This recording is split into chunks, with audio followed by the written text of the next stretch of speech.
seronok belajar, lebih motivated, lebih faham. Jadi saya ingat boleh menambahkan kemahiran. Video Blossom ni dapat membantu saya dalam kelas sebabnya banyak aplikasi lah yang saya boleh tunjukkan pada pelajar yang berkait dengan silibus yang saya ajar lah. Ia buatkan pelajar lebih mudah faham, lebih seronok untuk belajar dalam kelas berbanding kita belajar menggunakan buku yang kadang ada yang tidak faham dan membuatkan pelajar lebih cepat bosan. Okey, pada hari ini kita akan belajar tentang satu lagi kegunaan elektrolisis dalam kehidupan seharian kita. Okey, kalau dalam kelas sebelum ni kita belajar ada dua kegunaan, betul tak? Elektrolisis dalam industri. Okey, cuba Syamim sebutkan satu kegunaan dia.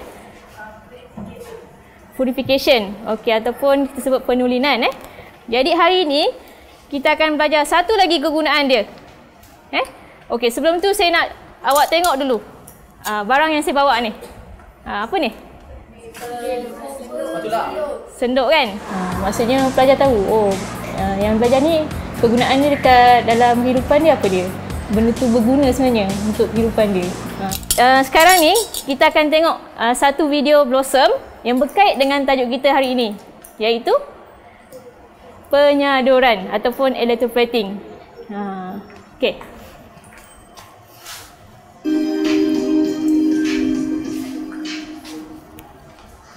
Hello, I'm Hafiza, a chemistry teacher from Muar Science School in Malaysia. We are going to discuss about an interesting chemistry topic related to electroplating. I like modern and studies design. Can you suggest some design? Okay, with pleasure. There are 3 different types of gates with different prices here in this catalogue. Now students, why do you think Fire decided to get chrome-plated gate? Why are the prices different for each type of gates? What sorts of materials contained in each gate? Discuss the answer with your friends.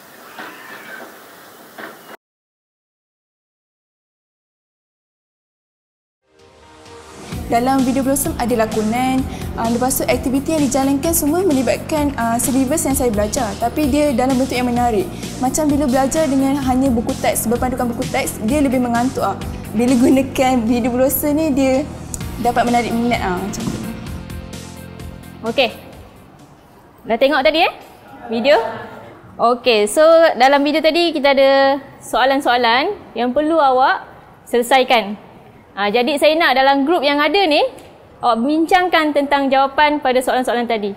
Pertama, mereka nampak lebih berminat sebabnya dia menonton sesuatu, bukan hanya melihat pada saya saja.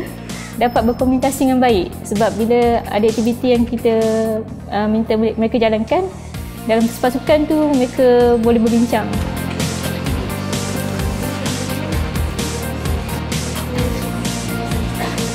Masa 5 minit dah tamat. Okey, siap tak semua? Ya. Okey, bagus Okey, saya nak jawapan daripada wakil pada awak lah untuk bentangkan pada kelas semua. Okay, question number 1.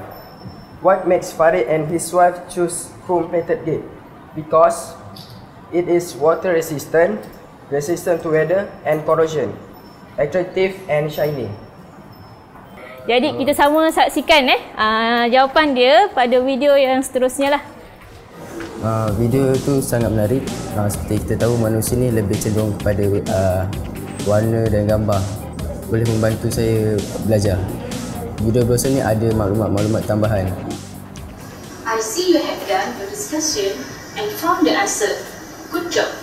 Mr. Farid chose chrome-plated gate for the house gate because it is more resistant to corrosion and gives more attractive appearance. Electrolysis is a process of breaking down a compound into its constituent elements by passing electricity through it. An apparatus consisting of positive and negative electrodes. Sebab saya rasa benda tu lagi membantu saya. Saya bukannya jenis seorang yang hanya suka membaca buku teks saja. Contohnya sebab video Blossom ni lebih menarik dan dia lebih berwarna-warni. Maksudnya bukan macam dalam buku teks yang hitam putih je. So sekarang kita telah sama-sama menonton segmen kedua. Betul tak? Okey, dalam segmen kedua tadi awak telah diulang semula tentang proses elektrolisis, betul? Okey, so melalui proses elektrolisis tu kita boleh menyadurkan sesuatu logam.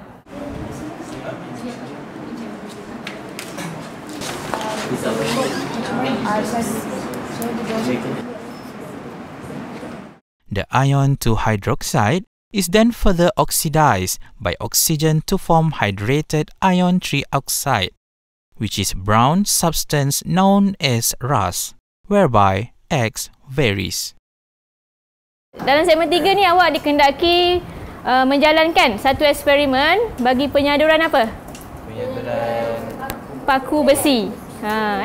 So awak dah nampak tadi kan dekat mana bahagian anode awak nak letak We can understand the concepts of what we thought easier compared to learning in classes because we can pay full attention to what's been shown in the videos.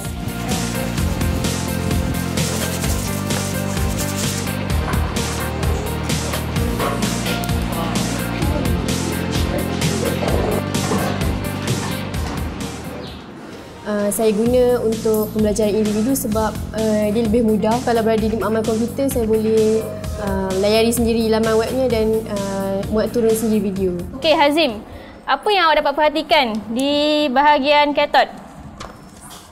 The observation is at the anode, the copper become thinner because copper lost 2 electrons.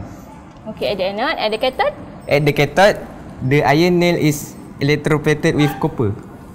So, daripada pembelajaran kita tadi, kita dapat rumuskan apa? Yang pertama, bagaimana proses penyaduran itu dilakukan kan? Perlu diperbanyakkan pembikinan video blossom ni daripada guru-guru sendiri. Sebabnya bila guru-guru terlibat secara langsung, maka mereka tahu silibus dan kurikulum yang berada di Malaysia sekarang kan. Kita harap dia merupakan satu kaedah pendekatan dan pedagogi yang baru dalam pembelajaran supaya pelajar ni dapat meningkatkan banyak kemahiran dan seterusnya dapat menghadapi cabaran abad ke-21 di masa akan datang.